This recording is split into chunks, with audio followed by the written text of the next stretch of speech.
Hello mga kapakpak, ayan, oras na naman po ng pagpapaganda. Siyempre, wala nang iba kundi dito lang tayo sa Skin Master Aesthetic. Dito sa Las Piñas. Ang ginagawa sa akin, Gail, ay Ako, facial po. aqua facial. Ayan, kaya pala may mga tubig-tubig. Anong nagagawa ng aqua facial?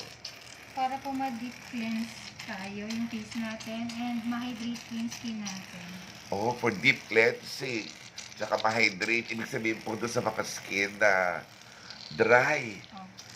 Sa mga nagbabalat, sa mga skin na laging babad sa araw. Kaya kailangan po ma-hydrate para ma-replenish ang mga cells at gumanda ulit kayo. Tama ba? Yes po. Yes. Ayun.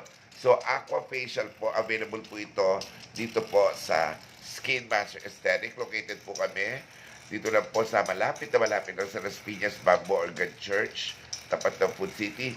This coming December, bukas kami mula Lunes hanggang Sabado, alas 10 ng umaga hanggang alas 8 ng gabi.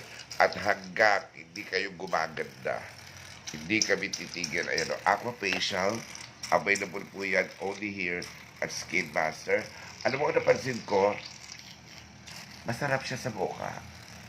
Malamig at saka parang hinihigop niya lahat ng mga dry skins.